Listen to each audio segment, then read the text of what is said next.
ನಮ್ಮ ಅಡುಗೆ ವಿಶ್ವಕ್ಕೆ ಬನ್ನಿ. ನಾಳೆ ದಸರಾ 5ನೇ ದಿನ ಶ್ರೀ ಮಹಾಚಂಡಿ ದೇವಿ ಅಮ್ಮನವರಿಗೆ ಇಷ್ಟವಾದ ಮೊಸರನ್ನ ಹೇಗೆ ಮಾಡಬೇಕೋ ತೋರಿಸ್ತೀನಿ ರೀ. ಮೊದಲು ಬಿಸಿ ಬಿಸಿ ಅನ್ನನ ಚೆನ್ನಾಗಿ ಸ್ಮ್ಯಾಶ್ ಮಾಡ್ಕೊಳ್ಳಿ.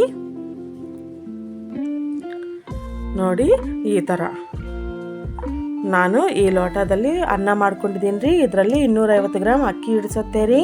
ಇದೇ ಲೋಟದಲ್ಲಿ 1.5 ಲೋಟ ಬಿಸಿ ಬಿಸಿ ಹಾಲು ಹಾಕ್ಕೊಳ್ಳಿ. ಎಲ್ಲ ಚೆನ್ನಾಗಿ ಕಲಿಸ್ಕೊಳ್ಳಿ. ಪೂರ್ತಿ ತಣ್ಣಗಾಗೋವರೆಗೂ ಬಿಡಿ. ಒಂದು ಬಾಣಲಿಯಲ್ಲಿ ಸ್ವಲ್ಪ ಎಣ್ಣೆ ಹಾಕ್ಕೊಳ್ಳಿ.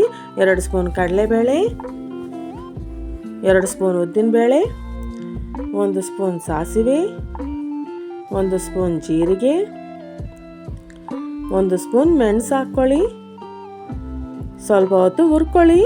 ಇದರಲ್ಲೇ ಸಣ್ಣದಾಗಿ ಹಚ್ಚಿರುವ 1 ಸ್ಪೂನ್ ಶುಂಠಿ ಹಾಕ್ಕೊಳ್ಳಿ. ಇದನ್ನು ಸ್ವಲ್ಪ ಹೊತ್ತು ಹುರ್ಕೊಳ್ಳಿ. 6 ಹಸಿಮೆಣಸಿನ್ಕಾಯಿನ ಈ ಥರ ಹಚ್ಕೊಂಡು ಹಾಕ್ಕೊಳ್ಳಿ. ಇದನ್ನು ಸ್ವಲ್ಪ ಹೊತ್ತು ಹುರ್ಕೊಳ್ಳಿ. 2 ಒಣಮೆಣಸಿನ್ಕಾಯಿನ ತುಂಡು ಮಾಡ್ಕೊಂಡು ಹಾಕ್ಕೊಳ್ಳಿ. ಸ್ವಲ್ಪ ಕರಿಬೇವು ಹಾಕ್ಕೊಳ್ಳಿ. ಸ್ವಲ್ಪ ಹೊತ್ತು ಹುರ್ಕೊಳ್ಳಿ. ಸ್ವಲ್ಪ ಗೋಡಂಬಿನ ತುಂಡು ಮಾಡ್ಕೊಂಡು ಹಾಕ್ಕೊಳ್ಳಿ. ಇದನ್ನು ಸ್ವಲ್ಪ ಹೊತ್ತು ಹುರ್ಕೊಳ್ಳಿ. ಸ್ವಲ್ಪ ಹಿಂಗೆ ಹಾಕ್ಕೊಳ್ಳಿ. ಸ್ವಲ್ಪ ಹೊತ್ತು ಕಲಿಸ್ಕೊಂಡು ಸ್ಟವ್ ಆಫ್ ಮಾಡಿ. ನೋಡಿ ಪೂರ್ತಿ ತಣ್ಣಗಾಗಿರೋ ಅನ್ನದಲ್ಲಿ 2 ಲೋಟ ಮೊಸರು ಹಾಕ್ಕೊಳ್ಳಿ. ಹುಳಿ ಮೊಸರು ಹಾಕ್ಕೋಬೇಡಿ.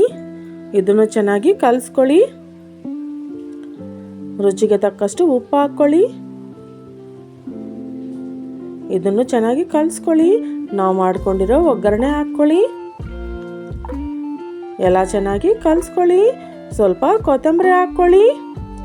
ಅಷ್ಟೇ. ಎಷ್ಟೋ ಈಸಿಯಾಗಿ ಎಷ್ಟೋ ರುಚಿಕರವಾದ ಶ್ರೀ ಮಹಾಚಂಡಿ ದೇವಿ ಅಮ್ಮನವರಿಗೆ ಇಷ್ಟವಾದ ಮೊಸರನ್ನ ರೆಡಿ ಆಯಿತು ರೀ. ನೀವು ಒಂದ್ಸಲ ಟ್ರೈ ಮಾಡಿ. ಇಷ್ಟ ಆದರೆ ನಮ್ಮ ಅಡುಗೆ ಚಾನಲ್ನ ಸಬ್ಸ್ಕ್ರೈಬ್ ಮಾಡ್ಕೊಳ್ಳಿ ಮತ್ತು ಹೊಸ ರುಚಿಗಳನ್ನು ಅನುಭವಿಸಿ.